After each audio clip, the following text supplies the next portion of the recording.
Bonjour à tous, c'est Alexis Berger, le spécialiste de la franchise. Alors dans cette vidéo, aujourd'hui j'ai envie de vous parler de ce que je trouve, pour moi, le plus difficile en tant qu'entrepreneur, et c'est tout simplement avoir de la patience. C'est très difficile et je pense que ça concerne finalement tout le monde. Que vous soyez entrepreneur débutant, c'est-à-dire que vous ne soyez pas encore lancé, mais que vous êtes dans une phase de création de votre première société, ou comme moi qui aujourd'hui en ai déjà 5 mais qui est toujours des projets en cours. Un projet entrepreneurial, c'est quelque chose qui prend du temps et donc par définition sur lequel il faut être patient, surtout si vous voulez obtenir, comme j'essaie de vous le montrer sur cette chaîne, des résultats, des résultats probants, des résultats percutants, que vous soyez rentable, que ça marche bien et que vous puissiez vous développer. Vous n'allez pas pouvoir vous lancer finalement un petit peu à la va-vite et en faisant n'importe quoi, parce que ça va augmenter votre risque et donc c'est vraiment pas une bonne chose à faire si vous voulez réussir sur le long terme. Et voilà, c'est vraiment pour ça que la patience, moi c'est quelque chose que j'ai beaucoup de mal, c'est-à-dire que j'ai des projets en cours. Mais ce qui se passe, c'est que monter un projet, ça demande du temps, ça demande beaucoup de travail. Alors on va faire un petit récapitulatif de ce qu'il faut. On va l'appliquer naturellement à la franchise parce que c'est la spécialité de cette chaîne. Mais on va dire que vous voulez vous lancer en franchise, vous avez déjà des franchises comme moi, mais vous voulez continuer à vous développer. Donc ce qu'il va falloir faire déjà, c'est trouver la franchise qui vous correspond ou une nouvelle franchise, comme moi c'est le cas si j'ai encore envie de développer, de travailler avec une nouvelle marque. Donc vous allez regarder un petit peu ce qu'il y a sur le secteur. D'abord vous allez choisir le secteur que vous voulez. Donc par exemple si vous voulez des vêtements, si vous voulez de la restauration, si vous voulez de l'épicerie, si vous voulez je sais pas moi des jeux comme escape game ou je sais pas, ou du trampoline comme j'ai parlé récemment sur cette chaîne, ça peut être bien autre chose, de l'escalade, etc. D'abord voilà, ce qu'il va falloir c'est choisir votre secteur d'activité et ensuite regarder les différentes enseignes qui sont dans ce secteur d'activité. Et ensuite, il va falloir les contacter, regarder un petit peu les business plans.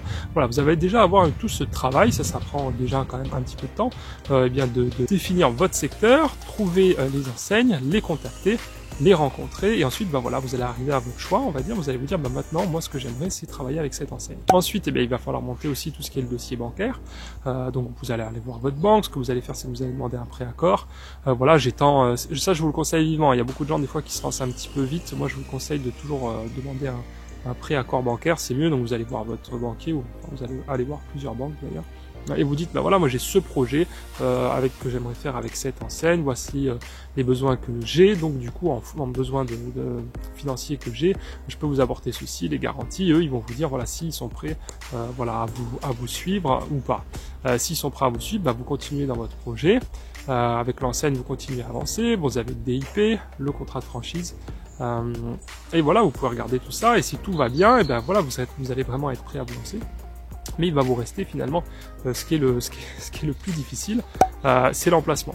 L'emplacement, ça peut prendre vraiment beaucoup de temps à trouver, et c'est là où justement il va falloir faire preuve de patience, comme je le disais en entrée de cette vidéo, et c'est ça qui est difficile, parce que vous aurez tout fait finalement, vous aurez trouvé l'enseigne qui va bien, vous serez rentré en contact avec eux, vous aurez un contrat de franchise qui vous convient, vous aurez un accord de la banque, donc finalement vous vous dites demain je pourrais, tout est bon, je pourrais me lancer, ça va cartonner, et c'est super. Oui, mais là il faut l'emplacement, et l'emplacement c'est vraiment, je le dis assez régulièrement dans les vidéos, c'est vraiment le nerf de la guerre.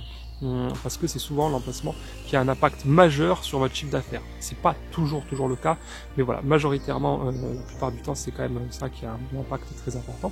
Et donc, l'emplacement, c'est quelque chose de très important. Et pour ne rien vous cacher, moi actuellement j'ai des projets en cours et je bute sur la recherche d'un emplacement parce que j'avais trouvé un très bel emplacement où j'avais un accord verbal avec le propriétaire et celui-ci a décidé de changer d'avis finalement pour confier son bien à quelqu'un d'autre. Donc vous voyez, c'est très difficile parce que tout était fait. Tout était bon, le local était vraiment parfait, les loyers étaient négociés, on avait vraiment tout mis sur place, on avait un accord. Et pour finir, vous n'êtes jamais à l'abri d'un changement de situation tant que rien n'est signé. C'est pour ça que quand vous faites des affaires, faites toujours tout marquer par écrit.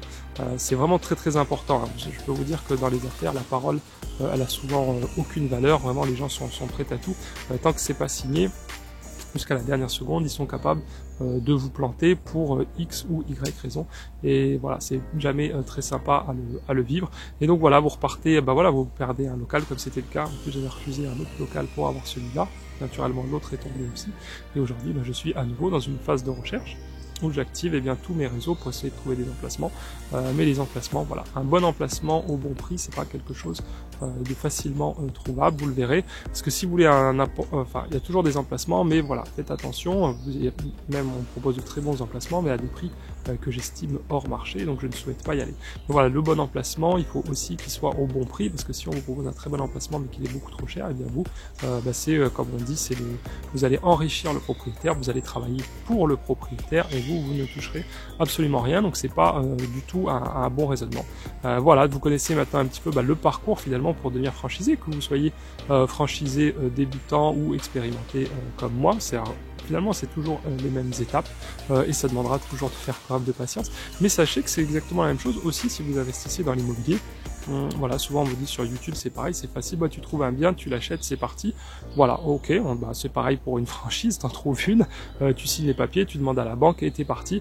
Mais vous voyez bien qu'en théorie, pareil, il faudra chercher un bon bien immobilier, il faudra soit le négocier, soit tomber sur une bonne affaire, il faudra obtenir vos financements, il faudra faire les travaux et ensuite il faudra trouver des locataires. Donc de tous les projets, de toute façon, tous les projets entrepreneuriaux, demandent du temps et de la patience, parce que sachez que ce qui est pour moi l'ennemi, je répète, numéro 1 de la réussite, c'est justement la précipitation, l'impatience, et vous jeter en vous disant ça y est, voilà, je veux être entrepreneur, je veux être demain, finalement dans un mois je veux que ça soit fait, et c'est là où vous allez commettre des erreurs, et j'ai vu beaucoup de gens commettre des erreurs justement en se précipitant. Voilà, donc une petite vidéo, j'espère qu'il vous aura plu. Vous savez un petit peu plus ce que je fais en ce moment. Naturellement, dès que ça se sera débloqué, j'espère incessamment sous peu, en tout cas, dès que j'aurai un local, et bien je pourrai justement vous dire quel est le projet que je suis en train de monter, parce que voilà, moi c'est pareil, je suis là-dessus, je suis un petit peu superstitieux, j'aime pas parler des projets en cours quand ils sont pas encore bouclés, parce que je sais que voilà, vous pouvez souvent avoir des déconvenus, vous voyez, vous avez le local, vous allez commencer à dire à tout, c'est normal, vous êtes heureux, vous allez dire à votre famille, à vos amis, voilà, j'ai un nouveau projet, je vais faire ci, cela, je vais être installé là, mais vous voyez, tant que c'est pas signé, bam, ça se retourne, et après c'est vous qui êtes un peu, un peu comme un con, en disant voilà, écoute, finalement ça s'est pas passé comme je l'espérais, c'était pas signé, revirement de situation, et ça a joué en ma défaveur. Donc voilà, moi j'évite de parler de mes projets en cours. Là je vous fais, voilà, du coup je voulais quand même vous expliquer un petit peu, le partager avec vous pour que vous sachiez voilà, que c'est pas parce qu'on est déjà un entrepreneur expérimenté que ça n'arrive pas. Bien sûr que non, ça arrive absolument à tout le monde, et pour chaque entrepreneur, à chaque fois qu'il lance une nouvelle affaire, c'est le même processus que pour un entrepreneur débutant, sauf qu'effectivement avec l'expérience, on peut essayer de le gérer peut-être un petit peu au mieux, un petit peu plus finement, et surtout voilà, ne pas paniquer si on a une déconvenue. Voilà, j'espère que cette vidéo vous a plu. N'oubliez pas de mettre un gros pouce bleu, de la partager avec tous les gens qui s'intéressent justement à l'entrepreneuriat ou aussi également à l'immobilier. C'est souvent assez proche finalement dans l'ensemble. Si vous ne me connaissez pas, que vous voulez en savoir plus sur mon parcours, il va y avoir un lien qui s'affiche exactement ici. Vous pourrez voir une vidéo justement de qui je suis et de comment la franchise m'a permis d'acquérir un actif d'1 million d'euros en seulement 3 ans. Je vous dis à très bientôt, ciao ciao.